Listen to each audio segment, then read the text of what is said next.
Hello everyone. In last lecture we have seen the physiology of spinal cord. So moving forward to another topic. Actually, this is the continuation of the physiology of CNS, which is central nervous system. So એની અંદર જ્યારે આપણે physiology of CNS ની વાત કરતા હોઈએ તો we have to write down the physiology of the brain, all the parts of brain, at the same time the physiology of the spinal cord. So in last lecture we have covered this physiology of spinal cord, and now we'll moving forward to physiology of the central nervous system.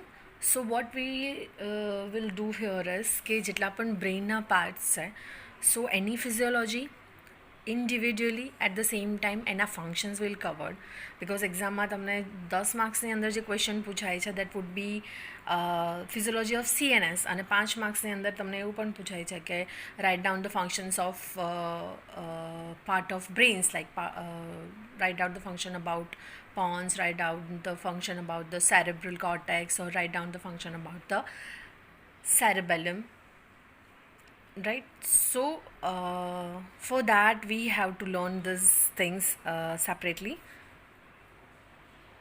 and at the end of this whole thing I'll give you the idea how you are gonna write down this question if they ask about the write down the physiology of the central nervous system for 10 marks, right? So yeah, today the physiology of the cerebral cortex.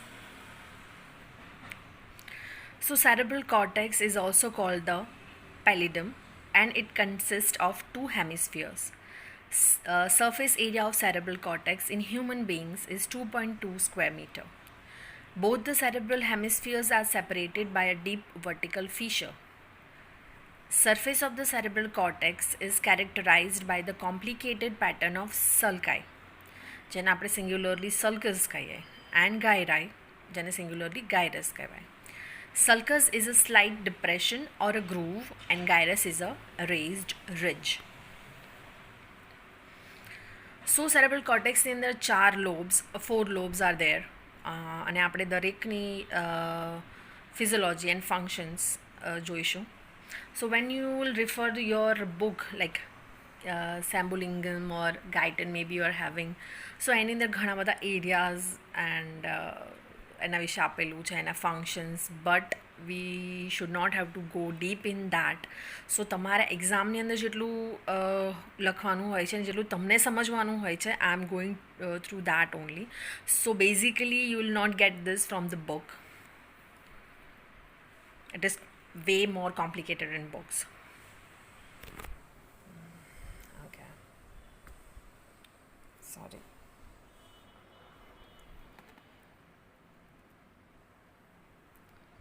Okay, so 4 lobes of cerebral cortex are frontal lobe, parietal lobe, occipital lobe, and temporal lobe. So in this figure we can see the frontal lobe. This is the parietal lobe, blue one. Pink one is the occipital lobe, and the green one is the temporal lobe.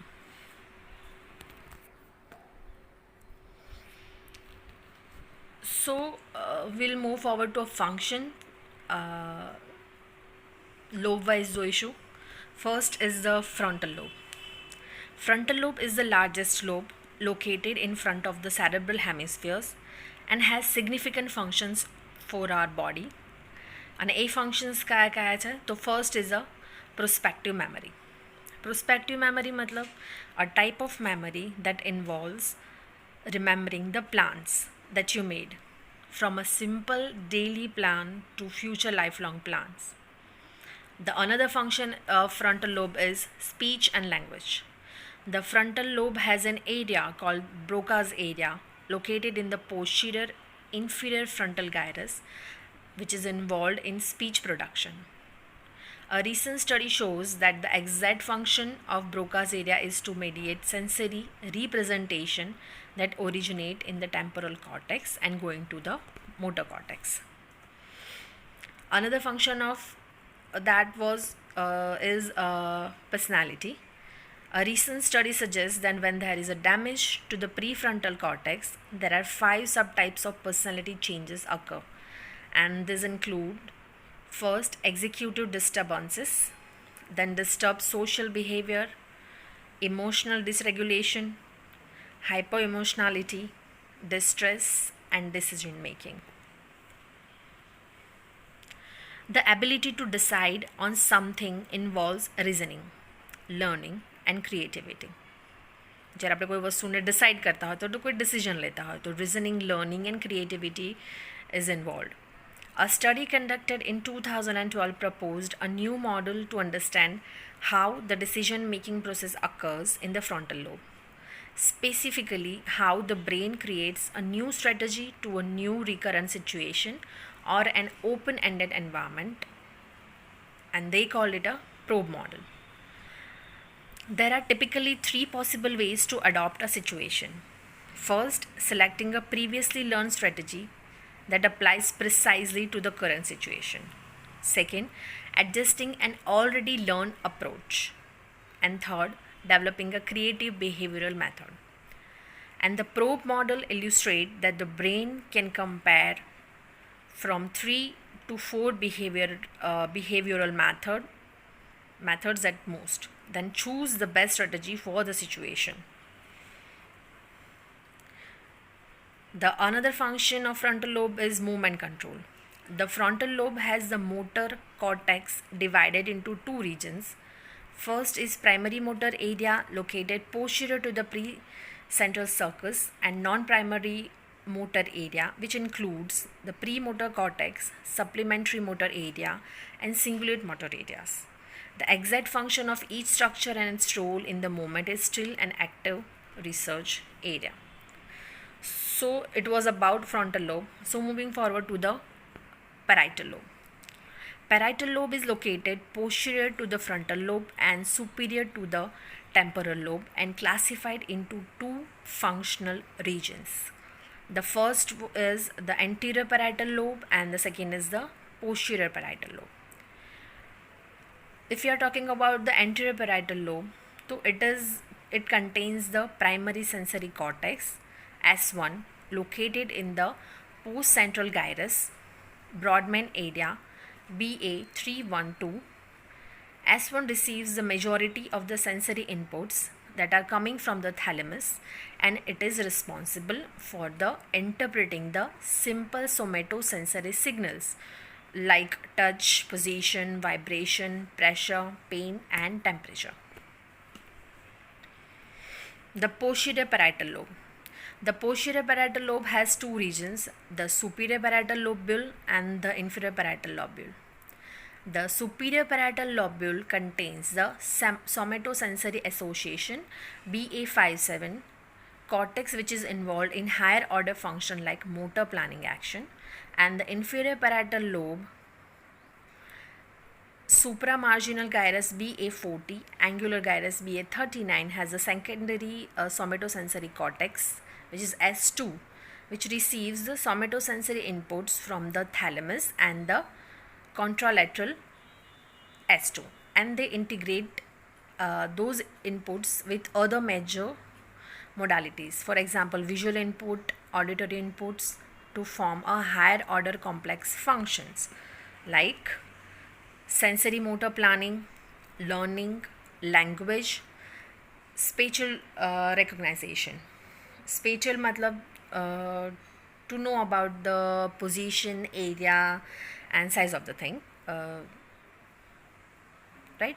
And stereognosis matlab the ability to differentiate between objects regarding their size, shape, weight, and another differences. Another lobe is the temporal lobe, the second most substantial portion occupying the middle cranial fossa and lies posterior to the frontal lobe and inferior to the parietal lobe. There are 2 surfaces, the lateral surface and the medial surface. The lateral surface is classified by the superior temporal sulcus and lateral temporal sulcus into 3 gyri. The superior temporal gyrus and the middle temporal gyrus and the inferior temporal gyrus. Superior temporal gyrus, which is called STG, is further subdivided into surfaces, into two surfaces: the dorsal surface, which is superior temporal plane (STP), and the lateral surface of the STG. Now, STP is located deep in the Sylvain fissure. The most significant anatomical landmark in STP is Herschel's gyrus HG, which contains the primary auditory cortex. It is responsible for translating and processing all sound and tones, and it is minimally affected by task requirement. Now, what is task requirement? So, a test where the examiner pronounces some words and asks the participant to recognize them acoustically and phonemically or semantically. So we know the meaning of acoustically and phonemically. So semantically matlab maybe interpretation of a word. What can be the meaning of that? The STP has another important area next to the HG called the Wernicke's area. In the past, the area was thought to have a significant role in speech perception and comprehension, but recent evidence shows that this area is not involved in this process. Researchers found that this process is not a simple task, but moreover, it is a complex task that is distributed all over the brain. The primary function of this area is the phonological representation, matlab a process where the pronounced word is interpreted based on their tones and sound and trying to link it to the previously learned sound. The lateral surface of the STG is thought to be a secondary auditory cortex that also functions in interpreting sound, but mostly in activities that involve task requirement.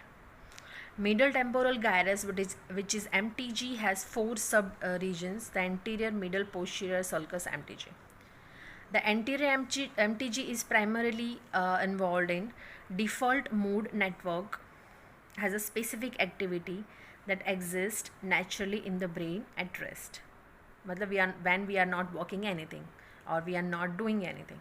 So if we are studying or engaging in a game or doing any other action that demands you to stay focused or setting a particular goal, this mode will be deactivated. Sound recognition helps the other areas that we talked about before. Semantic retrieval, it is a process that assigns meaning to the words or sound by trying to retrieve the previously learned concepts if they existed. The middle MTG has two functions: semantic memory, a type of memory involved in remembering the thoughts or objectives that are common knowledge, like for example where the bathroom is located. Semantic control network, a system of connection between different areas of brain including the middle MTG to assign meaning to words, sound that require both stored knowledge and mechanism of semantic retrieval. The posterior MTG is thought to be the part of classical sensory language area. The sulcus MTG is involved in decoding gaze, direction, and in speech. Inferior temporal gyrus is involved in visual perception and facial perception by containing the ventral visual pathway, the pathway that carries the information from the primary visual cortex to the temporal lobe to determine the content of the vision. The medial surface of the temporal lobe includes important structures that are anatomically related and are mandatory for declarative memory. Declarative memory is a type of the long-term memory that involves remembering the concepts or idea and the events that happen or learn throughout your life. It is further divided into three types of memory: semantic memory, જેના વિશે આપણે આગળ વાત કરી, recognition memory, the memory involved in recognizing an object and all the other details that related to this object. There are two forms, recollection and familiarity. Recollection means you can remember the object and almost every single detail that is related to that object, such as time and place. Familiarity means you remember encountering the object previously, but you don't recall any specific detail about it.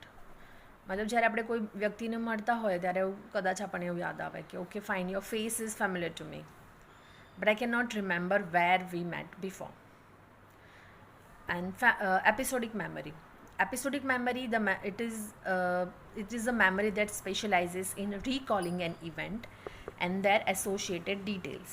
And this is different from recognition memory, in which you can consciously able to memorize a specific event that happened throughout your life without being exposed to a similar situation.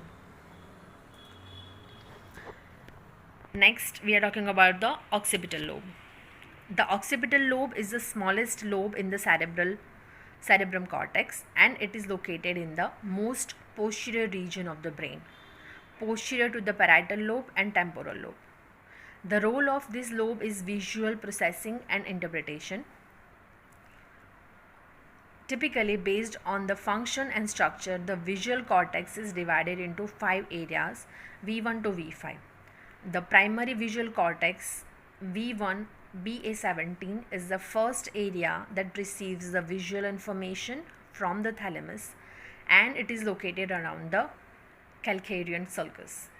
The visual cortex receives, process, interpret the visual information. Then this processed information is sent to the other regions of the brain to be further analyzed. For example, inferior temporal lobe. This visual information helps us to determine, recognize and compare the objects to each other. So, what is the clinical significance of cerebral cortex? So, cerebral cortex dysfunction can occur due to a variety of causes like tumors, trauma, infections, autoimmune diseases, cerebrovascular accident, etc. The clinical features for each cause will depend on which lobe is affected. So here I will try to review some of the clinical features and the relation to each lobe. So frontal lobe ની અંદર કોઈ injury થાય અથવા તો legion થાય તો એના કારણે શું થાય? તો ફર્સ્ટ ઇઝ ધ ફ્લેસિડ હેમિપ્લેજિયા. ફ્લેસિડ મતલબ લૂઝ ઓર હેંગિંગ લૂઝલી. હેમિપ્લેજિયાનો મતલબ paralysis of one side of the body. Weakness and apraxia मतलब loss of ability to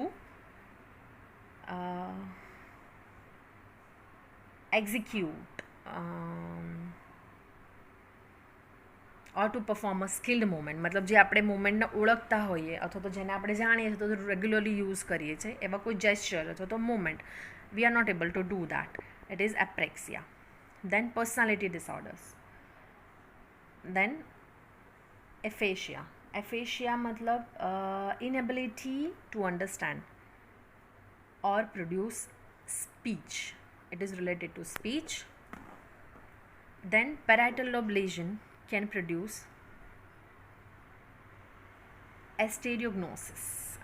Asteriognosis मतलब inability to identify an object by active touch. मतलब જે વસ્તુને આપણે ટચ કરીને આઈડેન્ટિફાઈ કરી શકે એની શક્તિ any ability a person loses. Then aphasia આપણે આગળ જોયું, apraxia આપણે આગળ જોયું, and loss of the sensation. Then temporal lobe lesions can create deafness, phonemic paraphasia. Paraphasia मतलब inability of speaking correctly. Like જે phenoms છે એને આપણે સરખી રીતે પ્રોનાઉન્સ ના કરી શકીએ. Then auditory or memory or visual hallucinations. And because of the occipital lobe lesions, visual field deficits like complete blindness or color blindness can occur. So it was about the physiology of cerebral cortex, a part of brain. And in next lecture, maybe we can go forward with another part's physiology. So let me know if you are having any query. Don't confuse yourself with any book, because it is complicated. But in exam, if you are writing this, you'll get the, you know, marks. Yeah. So this was it. Thank you.